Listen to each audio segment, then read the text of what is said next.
तर नमस्कार मित्रांनो, आपल्या सर्वांचं सहर्ष स्वागत करतो आपल्या युट्यूब चॅनलच्या एका नवीन व्हिडिओमध्ये. तर मित्रांनो, तुम्हाला माहितीच असेल आता चालू आहे सध्या पावसाचा सीझन आणि मी आलोय गावाला. तर आमच्याकडे कोकणामध्ये जास्त तर फेमस तुम्हाला माहितीच असेल, अन्य व्हिडिओमध्ये तुम्हाला कळतच असेल की शेतीचा आता सीझन आहे. तर माझ्याही घरावाटल्या जवळ परिसर आहे, त्याच्यामध्ये आम्ही छोटी मोठी शेती करतो. तर ही तुम्हाला मी शेती आजच्या व्हिडिओमध्ये दाखवण्याचा प्रयत्न करणार आहे. आणि म्हणायला गेलं तर आता कोकणामधील काही असं म्हणजे ठिकाणी लोक आहेत जी शेतीवाडी सर्व सोडून आपली मुंबई गाठतात आणि त्यांना त्याच्यातच सुख वाटतं. पण म्हणायला गेलात तर खरं सुख तर आपलं इथंच आहे. आणि मी तुम्हाला आम्ही कुठल्या पद्धतीने हे शेती छोटीशी जी करतो त्याच्यामध्ये काय मजा असते आणि कुठल्या पद्धतीने आम्ही काय काय करतो व काय म्हणजे त्याची प्रोसेस असते ती तुम्हाला मी दाखवण्याचा प्रयत्न करणार आहे. तुम्ही माझे कपडे बघू शकता. मी आमची अर्धी शेती तर झाली करून, म्हणजे आता तर लावणीचं सीझन चालू आहे.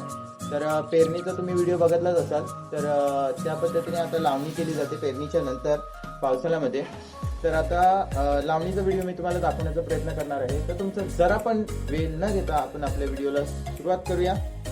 चला.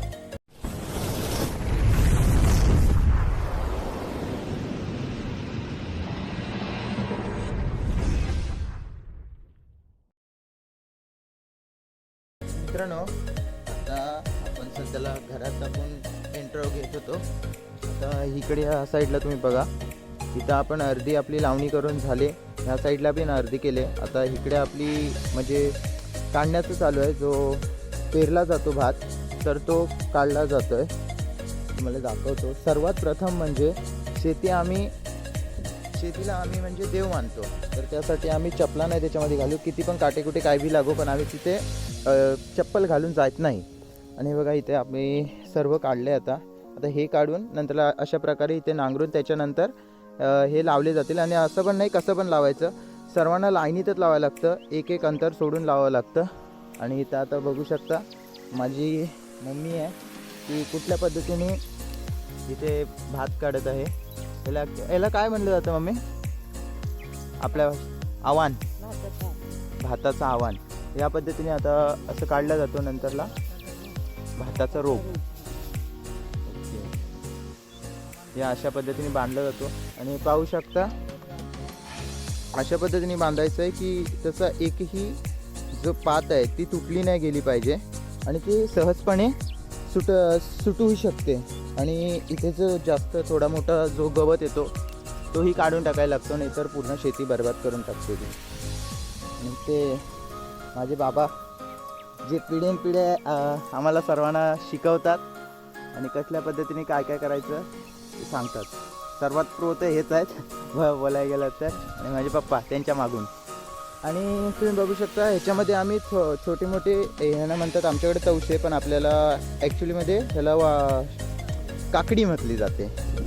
तर हे काकडीचे रोपं याच्यामध्ये लावले गेलेत. नंतर त्यांना अशी साईडला काढून त्याच्यानंतर असे बांधांना लावलं जातं. पण अजून तर काय आम्ही लावले नाही. आणि तुम्हाला आता इथे पेरू आलेत, पण पेरू आता पाणालेत. म्हणजे असे पाणालतात, त्याच्यानंतर ते खराब होऊन जातं. मग खाण्यामध्ये कारण काय राहत नाही.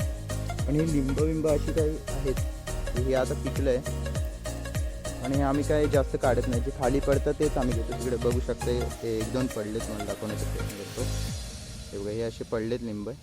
तर ते कधी खराब होत नाही जरी पडले तरी. मग ते जरी पडले कुजले तरी त्यांच्यावरती अजून एक लिंबू येतो, लिंबीची झाडे तयार होतात. मग लोक अशी घेऊन जातात. तेव्हा तिथे पण आम्ही एक लिंबाचं झाड लावलं आहे, तुम्हाला दिसत असेल बघा. हा एक लिंबाचं झाड आहे आणि तिथे एक लिंबाचं झाड लावलं आहे.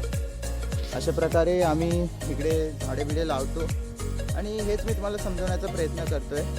जर तुम्ही आत्ता गावाला येऊन काही मेहनत केली तर तुम्हाला तुमचे पोरं बाली जे बी कोण असेल, अजून तर माझा बोलण्याचा तसं नाही, पण जे बी काय असेल ते पुढे जाऊन तुम्हाला त्याचा फायदा होईल. गाव म्हणजे असं नाही की काय म्हणू शकतो पप्पा आपण, गाव म्हणजे चांगल्या पिढ्यानपिढ्यासाठी ह्या वाडवडिलांनी ठेवलेली आपली जमीन आहे. त्यामध्ये तुम्ही जे काय चांगलं कराल, मग झाडं लावा, काय अशी शेती करा, तर त्याचा भविष्यासाठी खूप मोठा फायदा आहे. ती जपून ठेवणं गरजेचं आहे. याकरता प्रत्येकाने आपल्या जमिनी किंवा आपली शेती, आपली झाडं करण्याचा प्रयत्न केला पाहिजे. त्यासाठी नेहमी आपलं सर्वांचं सहकार्य पाहिजे. जरी शहरात असलात तुम्ही तरी इथे येऊन आपल्या वाडीवडिलांनी पिढ्यानपिढ्यांनी ठेवलेली जमीन ह्याची आपण निगा राखणं गरजेचं आहे. बरोबर आहे. मी तुम्हाला सर्वांना सांगितलं. तुम्हाला कळलंच असेल तर हे मला माझे वडील आई बाबा जे पण आहेत ते मला असे मार्गदर्शन करत असतात. ते तुमच्यापर्यंत मी पोहोचवण्याचा प्रयत्न करतो आणि तुम्हाला आता पुढे व्हिडिओ मी दाखवत राहीन. बघा ही अशी इथे आम्ही हे नांगरलं आहे आणि या पद्धतीने आम्ही ते आता लावलं आहे. अजूनही लावायचं बाकी आहे. इथेही त्याच पद्धतीने नांगरला जाईल. पण पहिली ही आपल्याला शेती पूर्ण म्हणजे हे ह्यांना मूठ म्हणतात ॲक्च्युली. तर तो सगळे एक साईडला काढून बांधावं नेऊन त्याच्यानंतर इथे नांगरला जाईल. नांगरल्याच्या नंतर हा पूर्ण शेत पाऊस आला तर थोडं चिखलवणी झालं तर डायरेक्ट लावण्यात येईल. नाहीतर आपल्याला एक मूठ प्रकाराचं हे असतं तुम्हाला दाखवतो. हे बघा या पद्धतीचा एक लाकडू घेतला जातो काही अशा प्रकारे आणि असं जमिनीमध्ये गाडला जातो जेणेकरून तिथे होईल त्याच्यानंतर त्याच्यामध्ये सहजपणे ते आपण लावू शकू. अशा प्रकारे शेती केली जाते. तर तुम्हाला पुढे दाखवतो. तुम्ही बघा. तर आता पहिले तर हे सर्व आव्हान काढून टाकूया. तुम्ही आता बघितलात की हे आहे आपलं भाताची रोपटं आणि तुम्हाला मी आता दाखवतो नाचणीचा रोपटं कुठल्या पद्धतीने असतो. पाऊसही आलाय तरी पण आपण व्हिडिओ बनवला. हे बघा इथे रताळी लावलेत. रताळे म्हणतात आमच्या इथे. अरे जोरात पाऊस पण आला तरी पण तुम्हाला मी दाखवणार. तर हे बघा इथे करिंदही लावलेत आम्ही. माझ्या बाबांनी लावले. तर हे बघा हे आहे नाचणीचं रोपटं. त्याचा कलर थोडा पोपटी टाईप असतो आणि हा थोडा हलका व्हाईट टाईप असतो. तर ही या पूर्ण शेताला लावले जाणार आणि ते तिथून ते खालपर्यंत पूर्ण. तर अशा प्रकारे आपण शेती करतो. हे बघा आम्ही शेती म्हणजे आता समजा पाण्याचे आपल्याला जर टंचाई झाली तर आम्हाला टेन्शन नाही. आम्ही हे करून ठेवले. इथं बोरवेल पाडले आणि असंच पाईप हा घरामध्ये जातो आणि जर तुम्हाला शेतीचं लागलं तर आम्ही इथून हा कनेक्शन सोडतो आणि सीधा शेताला पाणी सोडतो. मग असं फिरून पाणी सोडल्याला लागतो. इकडून सोडला जातो मेन करून पाणी आणि या अशा प्रकारे हा खाली पूर्ण शेताला जातो. तर आता काही पाण्याची गरज नाही. अशा पाऊस तर चालूच आहे. तर त्यासाठी काय आम्ही तो घरातच पाईप सोडून दिला आहे. तर आता मला हळूहळू पुढे दाखवतो कुठल्या पद्धतीने शेती करतो. पाऊस पण आला आहे. चला.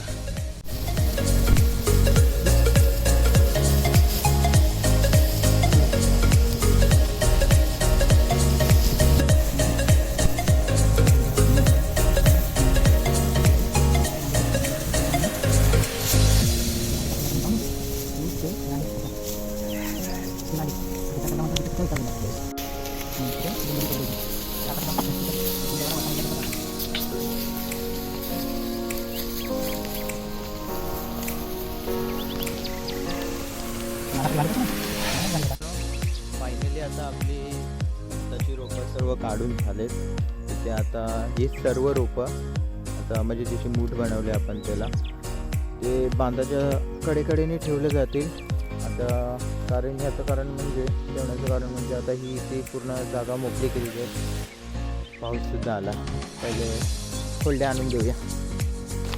हां तर मित्रांनो आता जरा पाऊस आला आहे त्यासाठी आपण जरा खोल्डा घातला आहे आणि हे बघा हे सर्व रोपटे असे ठेवले जातील आणि ही जागा मोकळी केली जाईल. कारण ही अजून तर खडतल जागा आहे आणि ही इथं नांगरलेली आहे. त्या पद्धतीने इथं पण नांगरला जाईल आणि पूर्ण जमीन स्मूथ केली जाईल. त्याच्यानंतर हे रोपटे सर्व त्याच्यामध्ये लावले जातील. तर बाबा आता नांगर आणायला जातील ते तुम्हाला दाखवतो. तर मित्रांनो आज आहे दुसरा दिवस आणि आता सकाळीच बाबांनी बैल धरलेत.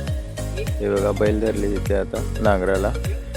काल आम्हाला इथे ते सगळे रोपं काढण्यातच पूर्ण वेळ गेली. तर आम्ही आज सकाळी 10 वाजता नांगर धरला आणि तुम्हाला जसं दिसतंय की इथं आता बाकीचं पूर्ण झालं आहे. आता हा एवढाच झालं आहे. त्याच्यानंतर पाणी मारून नाहीतर पाऊस आला तर चांगलंच आहे. जर असे ह्याच्याने ठोंगे मारून नंतर आपण असे रोपं लावत नाही येणार.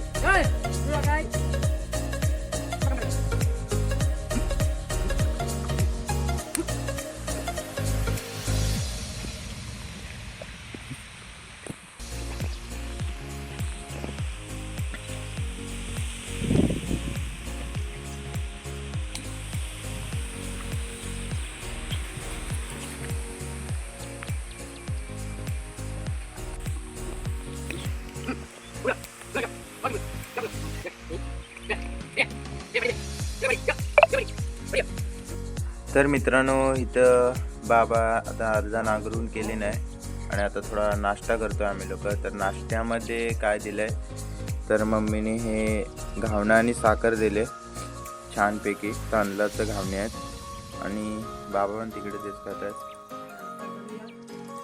नाश्ता करायचा आहे मम्मी पण इथे खाते. तर चला पटापट नाश्ता करून घेऊया, त्याच्यानंतर आपल्याला तिथे रोपं लावायला जायचं आहे. तर मित्रांनो इथं आपला नांगरून तर आता पूर्ण झालं आहे, पण जिथे जिथं खडतर जागा असेल त्याच्यावरून परत फिरवला जातोय, जेणेकरून आपल्याला एकदम खुशखुशीत जमीन भेटेल. जशी की आता इथे झाली बघा, पूर्ण आतमध्ये असतोय पाय, हा बघा माझा पायच गायब झाला. आणि त्याच्यानंतर हे मम्मी पप्पा लावत आहेत, त्या पद्धतीने आपली रोपं लावली जाते. ते बघा परफेक्टली अंतर ठेवून केले जाते आणि जिथं जास्त खडतर जागा असेल तिथं त्या ठोंबा तिथं ठेवलेला आहे, तर तो आणून त्यानंतर ठोंबणी मारून नंतर हे लोक लावत येणार. म्हणजे माझंच काम आहे मेन करून. तर